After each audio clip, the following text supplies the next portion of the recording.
Hello everyone, आप सब कैसे हैं। मैं उम्मीद करता हूं कि बहुत अच्छे होंगे और अपनी पढ़ाई को बहुत अच्छे से कर रहे होंगे। मैं Akash Kumar Badana ICT virtual classroom में आपका बहुत बहुत स्वागत करता हूं मेरे प्यारे बच्चों। जैसे आपको पता है मेरे प्यारे बच्चों, बेसिकली हमारी आपका जो है 10th क्लास है और 10th क्लास के अंतर्गत मेरे प्यारे बच्चों हम लोग आपका देख रहे थे जो ज्योग्राफी, और उसी में हमारा आज चैप्टर नंबर 7 आपका प्रारंभ होगा। और चैप्टर नंबर 7 के अंतर्गत हम लोग सबसे पहले जो है आपका देखेंगे अंतर्राष्ट्रीय अर्थव्यवस्था की जीवन रेखा। कैसी बात करेंगे? अंतर्राष्ट्रीय रेखा की अंतर सॉरी राष्ट्रीय व्यवस्था की अर्थव्यवस्था की जीवन रेखा। क्लियर है? चलिए, तो हम राष्ट्रीय अर्थव्यवस्था की जीवन रेखा, ठीक है। चलिए, तो अर्थव्यवस्था मुझे बताइए, सबसे पहले बताइए राष्ट्रीय अर्थव्यवस्था की जीवन रेखा क्या है। यानी कि जिससे राष्ट्र की अर्थव्यवस्था चलती हो वही तो जीवन रेखा हो सकती है। और आपने पढ़ा है पिछले चैप्टरों में, जब हम अर्थव्यवस्था को देखते हैं तो आपका 3 सेक्टर में आपका मेजरली देखते हैं। हालांकि अब तो 5 सेक्टर तक चला गया है, लेकिन 3 सेक्टर में मेजरली है, प्राइमरी, सेकेंडरी और टर्सरी। आप जानते हैं कि प्राइमरी में एग्रीकल्चर और खनन संबंधी चीजें आती हैं, सेकेंडरी में आपका मैन्युफैक्चर आता है और थर्ड में आपका सर्विसेज आती हैं। इतना हम लोग आपका देख लिए थे। अब हम इस आपके चैप्टर में आगे बढ़ते हैं और जानने का प्रयास करते हैं कि आखिर में इसका मीनिंग क्या है। हम प्रतिदिन के जीवन में विभिन्न सामग्री एवं सेवाओं का प्रयोग करते हैं। कैसे करते हैं? बहुत सारी सामग्री हैं और बहुत सारे सेवाएं हैं, हम उनका प्रयोग करते हैं। इनमें से कुछ हमारे पास उपलब्ध होती हैं तो कुछ अन्य चीजों की जरूरतें दूसरे स्थान से लाकर पूरी की जाती हैं। आपके पास ना हो तो आप दूसरे स्थान जाते हैं, वहां से मंगवाते हैं, एक्सपोर्ट इंपोर्ट कर सकते हैं या पास से ले सकते हैं।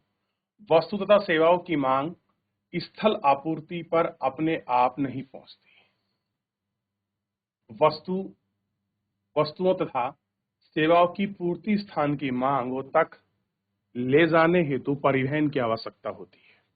कुछ व्यक्ति उपलब्ध कराने में संलग्न हैं।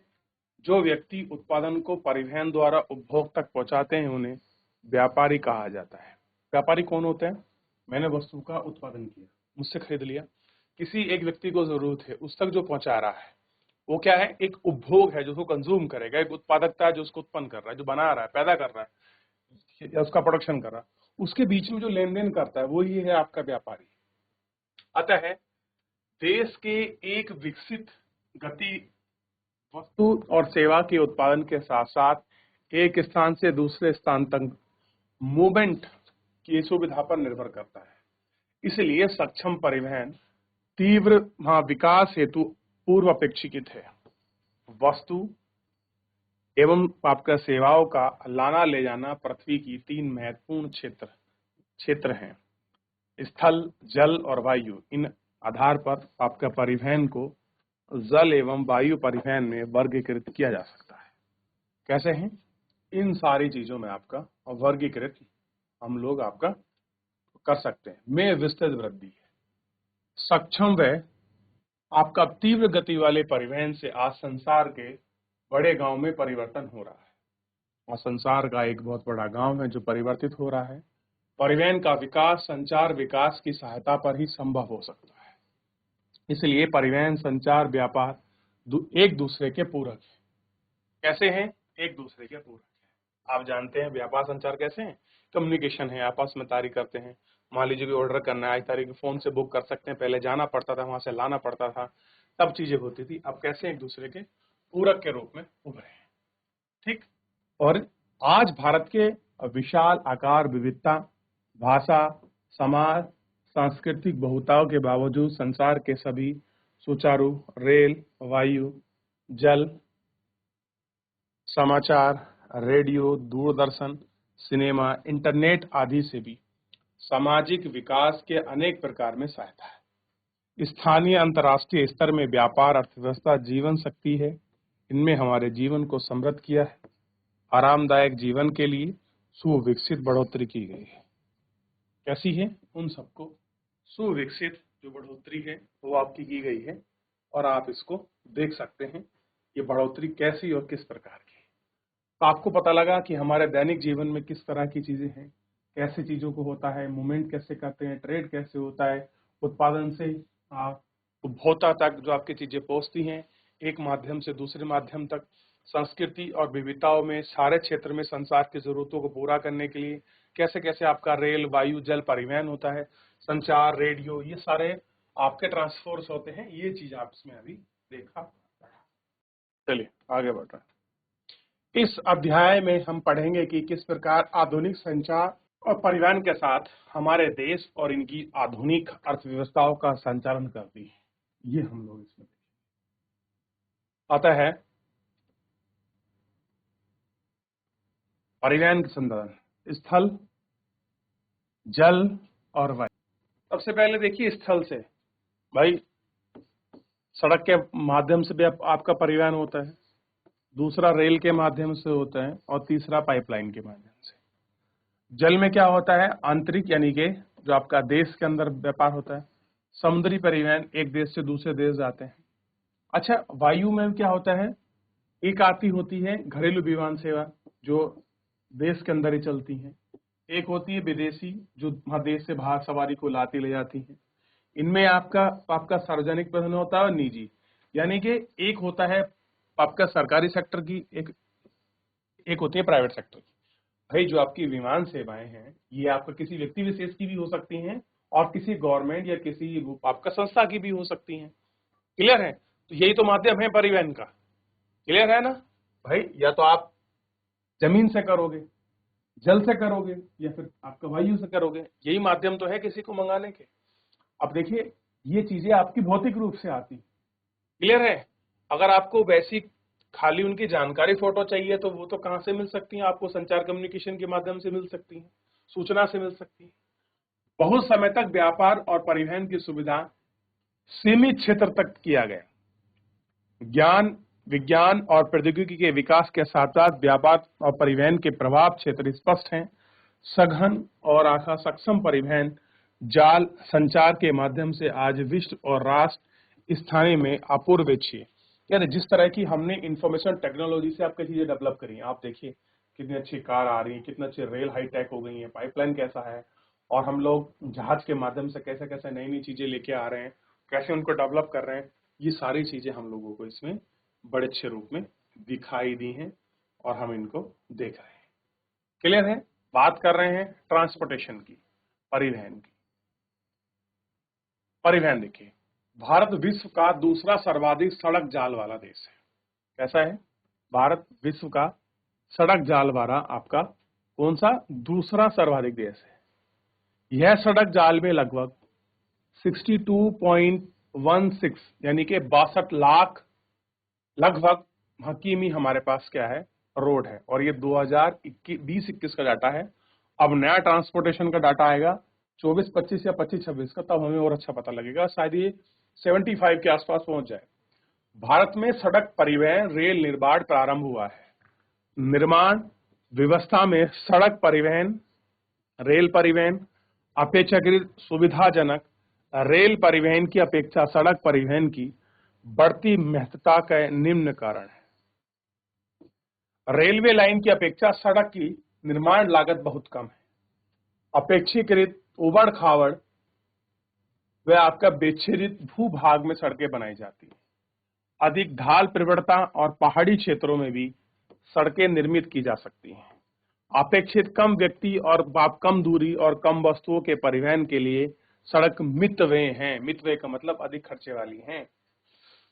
घर घर आपका सेवाएं उपलब्ध कराती हैं, सामान चढ़ाव उतार लगाती हैं और अपेक्षित कम है।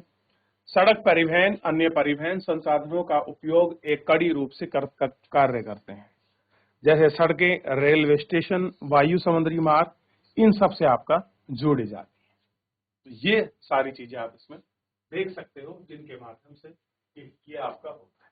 क्लियर है? देखिए हो गया, आगे बढ़ जाए।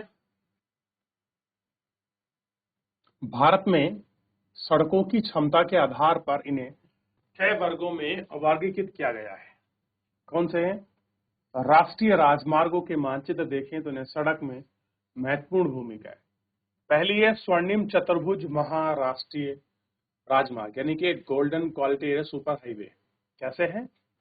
स्वर्णिम चतुर्भुज महाराजमार्ग, क्वाड्रिलेटरल है ना, golden quadrilateral super highway. Bharat सरकार ने दिल्ली, कोलकाता, चेन्नई, मुंबई, दिल्ली से जोड़ने वाली 6 लेन वाली महाराजमार्गों की परियोजना प्रारंभ की है। इसके तहत 2 आपके क्या गलियारे प्रस्तावित किए हैं। प्रथम दक्षिण गलियारा जो श्रीनगर से कन्याकुमारी को जोड़ता है, द्वितीय गलियारा जो पूर्व से पश्चिम को आपका असम से जोड़ता था, पोरबंदर जो आपका गुजरात है उससे जोड़ता है। इस महाराजमार्ग का प्रमुख उद्देश्य भारत में गोसा सिटी के मध्य से आपके परिवहन दूरी न्यूनतम कर,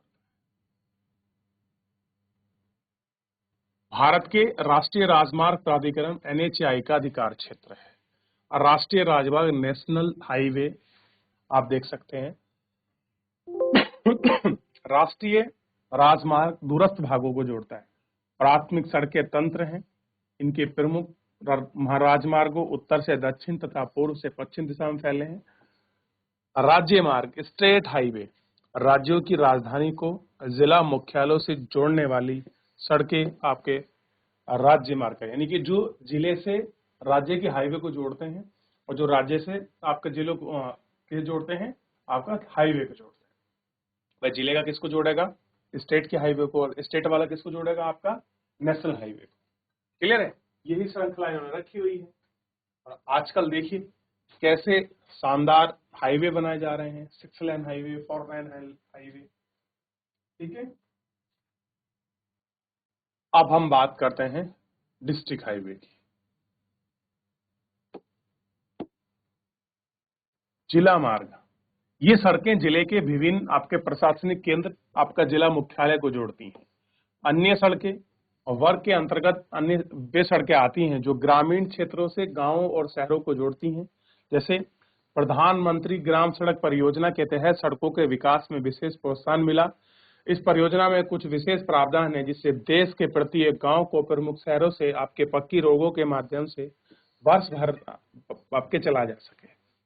प्रधानमंत्री ग्राम सड़क योजना परियोजना ने गांव को शहर से जोड़ा है और ये बड़ी महत्वपूर्ण योजना है क्योंकि गांव की सड़कें कच्ची थीं, उन कच्ची सड़कों को पक्का करने का श्रेय इसी योजना के तहत दिया गया और यही कारण है कि प्रधानमंत्री ग्राम सड़क योजना बड़ी आपकी सराहनीय रही।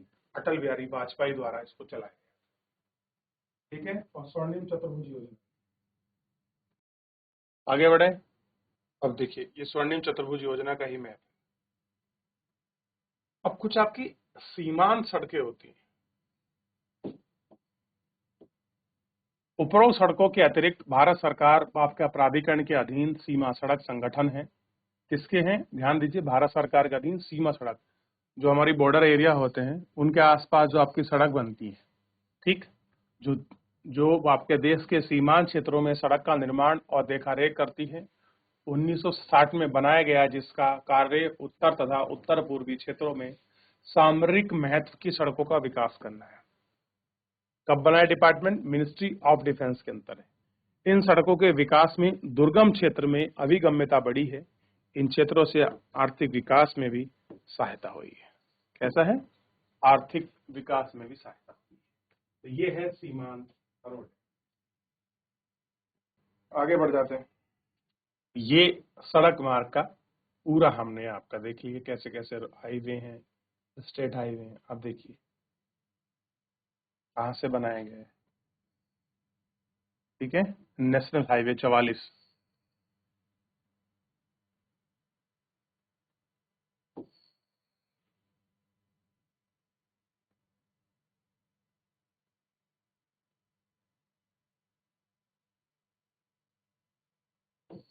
तो ध्यान देखिए NH-44 सबसे लंबा हाईवे। अगर मैं सही हूं तो एक बार थोड़ा सा चेक कर लेना। ये जम्मू कश्मीर से कहां जाता है, कन्याकुमारी, उरी से निकलता है और नीचे से कन्याकुमारी तक पहुंचता है। सबसे लंबा हाईवे NH-44। ठीक है, उसके बाद दूसरा है NH-27। ये कहां से, राजकोट पोरबंदर से शुरू होता हुआ कहां जाता है आपका सल्चर के आसपास पहुंचता है। ये बहुत लंबा हाईवे है। क्लियर है?